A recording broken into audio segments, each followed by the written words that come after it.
Assalamualaikum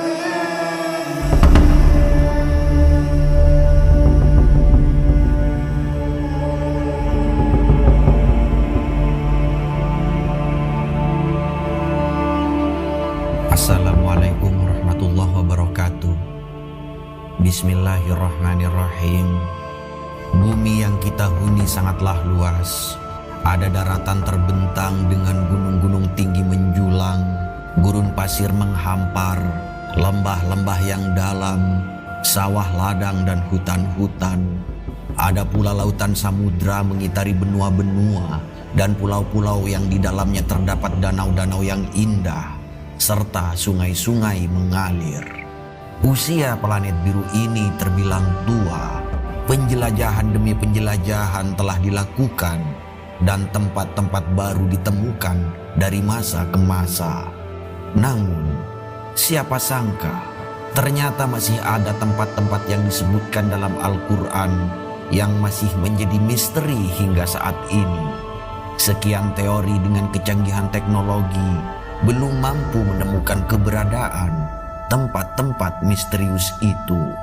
Dalam video ini, kita akan menelusuri 7 tempat misterius di bumi yang disebutkan di dalam Al-Quran serta hadis Rasulullah Shallallahu Alaihi Wasallam. Sebelum jauh kita menjelajah, mari kita dukung channel ini dengan cara subscribe dan bunyikan loncengnya. Tulislah komentar positif untuk pembelajaran buat kita semua. Terima kasih untuk like dan share-nya. Pertama, Telaga Ainul Hayat. Tempat paling misterius dalam Al-Quran salah satunya adalah Telaga Ainul Hayat atau mata air keabadian. Telaga ini juga dikabarkan oleh Nabi Muhammad SAW sebagai sumber mata air yang memiliki keistimewaan. Selain dalam Al-Quran dan hadis, Telaga Ainul Hayat juga dituliskan dalam literatur kuno, seperti tulisan Herodotus pada abad ke-5 sebelum Masehi, dalam roman Alexander pada abad ke-3 Masehi, dan dalam kisah-kisah Prester John pada awal perang salib atau abad ke-11 atau 12 Masehi. Menurut beberapa ahli tafsir, telaga ini adalah sumber mata air kehidupan yang bisa memperpanjang usia manusia. Jika minum air Telaga Ainul Hayat seteguk saja, maka akan hidup abadi dan dijamin oleh Allah Ta'ala hingga kiamat. Dia hanya bisa mati jika memohon kepada Allah Ta'ala untuk dimatikan. Hikayat terpopuler menyebut, ketika Allah Subhanahu wa Ta'ala menciptakan dunia, diturunkanlah tetesan air surga ke dunia. Salah satu tetesannya menjelma Telaga Ainul Hayat. Sumber lain mengatakan, Dajjal pernah mandi dan minum dari telaga ini. Karenanya ia terus hidup hingga akhir zaman. Nabi Khidir juga diyakini masih hidup lantaran minum air Telaga Ainul Hayat. Bahkan ada yang berpendapat Nabi Khidir penjaga telaga misterius tersebut. Dikisahkan Raja Zulkarnain dan penasihatnya yakni Nabi Khidir dalam perjalanan bertemu tempat gelap berselimut kabut. Itulah Telaga Ainul Hayat. Di sana Nabi Khidir meminum air dari Telaga Ainul Hayat. Dalam catatan sejarah, Raja Spanyol bernama Ferdinand percaya keberadaan mata air keabadian yang oleh orang barat dikenal dengan Fountain of Youth. Menurut Raja Ferdinand, apa yang tertulis di kitab dan manuskrip kuno benar adanya. Maka dia menunjuk sejarawan Ponce de Leon untuk melakukan ekspedisi mencari letak Fountain of Youth. Ponce de Leon melakukan penjelajahan dari Spanyol ke Florida pada tahun 1513 Masehi untuk mencari telaga tersebut. Namun, sampai akhir hayatnya, Ponce de Leon tidak menemukannya. Lantas, di mana letak Telaga Ainul Hayat? Beberapa ulama berpendapat Telaga Ainul Hayat yang dijaga Nabi Khidir itu berada di Pulau Bermuda. Hal itu dihubungkan dengan hilangnya kapal atau orang-orang yang melewatinya. Kedua, Istana Nabi Sulaiman atau Solomon of Temple.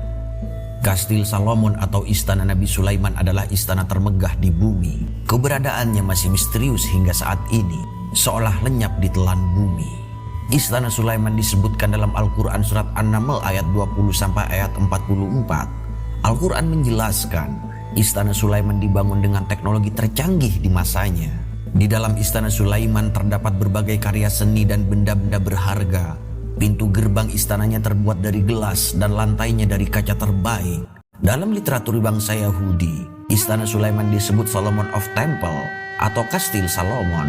Kini yang tersisa dari Kastil Salomon hanya tembok sebelah barat. Bangsa Yahudi menyebutnya sebagai tembok ratapan atau Wailing Wall.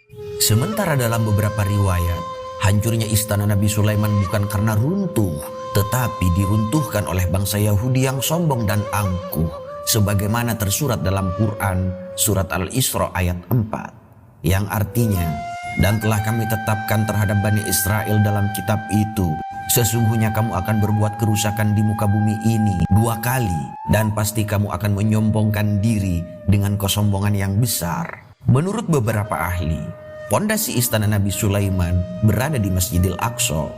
Namun karena sudah roboh, istana itu tak bisa dibangun kembali. Ketiga, Jabal Khawf. Jika tujuan akhir para pendaki adalah puncak gunung Everest di Mahalangur Himal, pegunungan Himalaya, maka Jabal Khawf alias Gunung Khawf adalah tujuan akhir pencarian sebuah gunung paling misterius di bumi. Jabal Khawf tertulis di dalam Al-Quran, bahkan menjadi nama surah ke-50, yakni surah Qaf. Gunung Qaf adalah jenis gunung dengan 70 lapisan. Ibnu Ashur meyakini warna biru langit berasal dari pantulan cahaya biru Jabal Khawf. Dikisahkan dalam peristiwa Isra Mi'raj ketika Nabi Muhammad SAW diimigrasikan dari Sidratul Muntaha atau langit ke-7. Di tengah perjalanan kembali ke bumi, beliau menyaksikan panorama terindah yang menakjubkan. Rasulullah SAW melihat sinar biru membelah angkasa. Beliau terpesona lalu mengajak malaikat Jibril mengunjungi lokasi sinar biru tersebut. Sejak saat itu belum ada lagi yang menemukan keberadaan Jabal Khawf hingga sekarang. Sejauh ini hanya sedikit sumber yang menyebut ciri-ciri dan keberadaan Jabal Khawf. Dalam tafsir Al-Alusi, Jabal Khawf diilustrasikan sebagai gunung yang tak tampak secara kasat mata. Hanya orang-orang pilihanlah yang bisa melihatnya. Penyair Arab Hatim Tai menyebut Jabal Khawf tercipta dari susunan batu zamrud hijau, batu peridot, dan krisolit. Kolaborasi batuan permata cantik itulah yang memberikan pantulan warna hijau kebiruan di langit. Sedangkan dalam literatur Arab lainnya menyebut Jabal Khawf adalah pegunungan tertinggi yang diciptakan Allah sebagai paku berdirinya bumi dan merupakan induk dari gunung-gunung di bumi. Sebagai tempat misterius, Jabal Khawf kabarnya dihuni oleh sesosok malaikat yang besar dan kuat. Sebagai gunung purba, Jabal Khawf melambangkan gunung kosmik di mana alam dan supranatural bertemu. Lantas, di manakah sebenarnya lokasi gunung yang akan dihinggapi oleh burung angkot tersebut?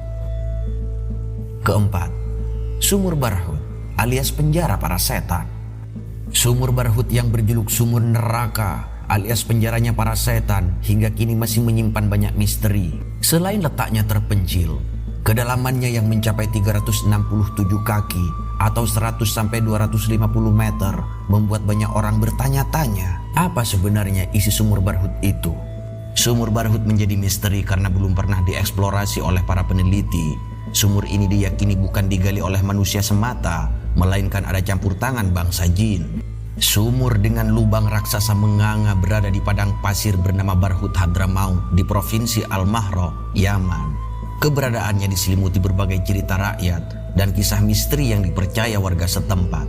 Orang-orang Yaman pun enggan membicarakannya karena takut kualat atau bernasib buruk. Jangankan manusia, sinar matahari pun tidak mampu menembus jauh ke dalam struktur Sumur Barhut. Bahkan hanya sedikit yang bisa dilihat dari tepinya, kecuali burung-burung yang terbang masuk dan keluar dari kedalamannya.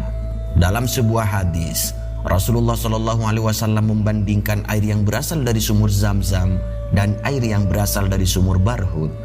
Disebutkan dalam kitab Al-Kabir bahwa Abdullah bin Abbas radhiyallahu an meriwayatkan hadis Rasulullah SAW berikut ini. Sebaik-baik air di atas permukaan bumi ini adalah air Zam-Zam, karena di dalamnya terdapat zat yang dapat mengenyangkan dan obat dari penyakit.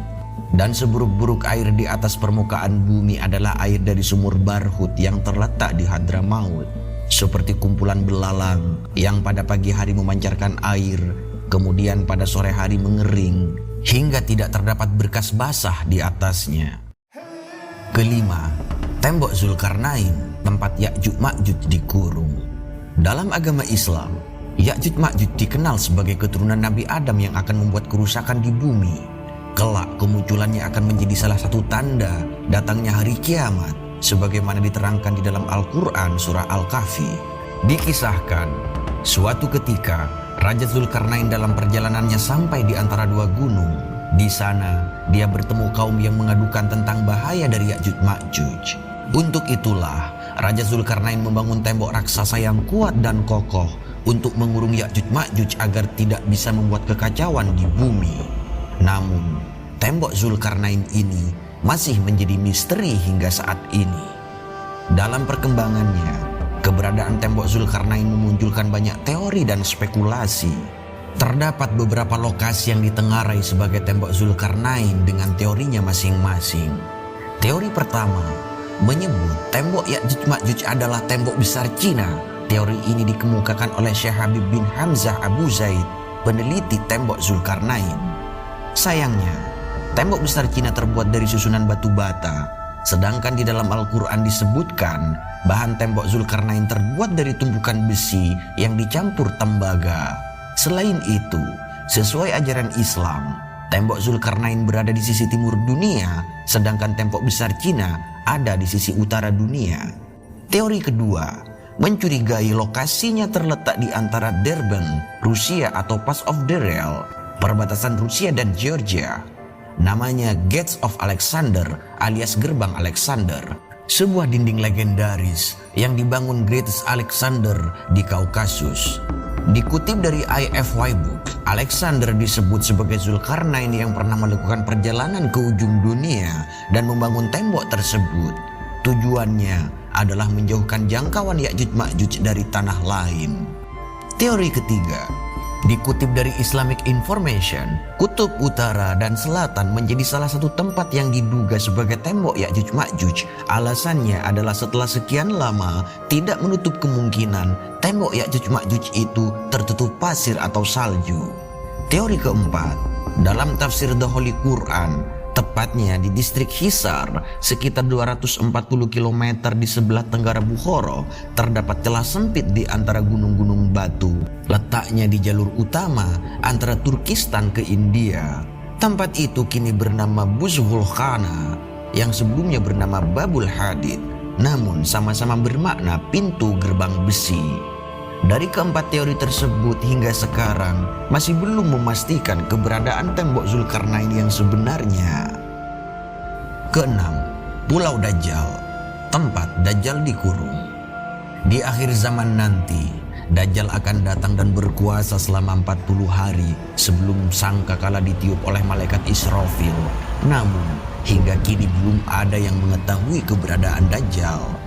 Banyak pendapat mengungkapkan Dajjal saat ini masih dikurung di sebuah pulau dan baru akan keluar menjelang kiamat. Di pulau manakah Dajjal dikurung? Ada dua tempat yang diduga sebagai lokasi Dajjal dikurung. Tempat pertama adalah Pulau Socotra yang diyakini oleh sejumlah pihak sebagai tempat Dajjal dikurung. Pulau Socotra termasuk bagian wilayah Yaman dan terletak di Samudra Hindia. Pulau Socotra memiliki banyak julukan seperti Pulau Alien, Pulau Neraka, hingga Pulau Persembunyian Dajjal. Pulau yang terisolasi ini sepertiga dari floranya tidak dapat ditemui di tempat lain. Teori yang menyatakan Pulau Socotra sebagai tempat Dajjal dikurung karena di sana penuh dengan keanehan alam. Teori ini didukung dengan pandangan yang menyebut Dajjal dikurung di sebuah pulau di Laut Yaman dan Dajjal akan muncul dari Jazirah Arab. Tempat kedua adalah Khurasan yang terletak di sebelah timur Jazirah Arab. Luas wilayahnya meliputi Nishapur, Iran, Herat, Afghanistan, Merv, Turkmenistan, dan beberapa negara lainnya. Saat ini, Khurasan menjadi salah satu nama di Provinsi Timur Iran. Sama halnya dengan Pulau Socotra, Khurasan diduga sebagai tempat Dajjal dikurung. Hal ini diperkuat dengan salah satu hadis Nabi Muhammad SAW yang menyatakan Dajjal akan keluar dari wilayah di timur bernama Khurasan. Ketujuh, pohon Sidratul Muntaha atau pohon kehidupan. Sidratul Muntaha termasuk salah satu keagungan Allah Subhanahu wa taala yang diperlihatkan kepada Nabi besar Muhammad SAW. Istimewanya, hanya Rasulullah SAW yang mampu memasuki Sidratul Muntaha. Malaikat Jibril sendiri selaku pendamping Rasulullah tidak diperkenankan memasukinya. Dinamakan Sidratul Muntaha karena menjadi tempat pohon yang merupakan puncak segala sesuatu yang naik dari bumi dan yang turun dari langit. Dinamakan Sidratul Muntaha juga karena menjadi pohon tempat terakhirnya arwah para syuhada yang senantiasa mendapat karunia rezeki dari Allah Ta'ala. Pohon tersebut berada di atas langit ketujuh, di sebelah kanan arsy, dengan daun-daun seperti kuping-kuping gajah, buah-buahnya seperti kendi besar, dahan-dahannya berupa mutiara, yakut, dan zabarjat. Adapun lokasi Sidratul Muntaha hingga kini juga masih menjadi misteri. Demikian 7 tempat misterius yang disebutkan di dalam Al-Quran yang hingga kini belum bisa dijamah oleh manusia seperti kita. Hanya orang-orang pilihan Allah Ta'ala saja yang bisa memasukinya.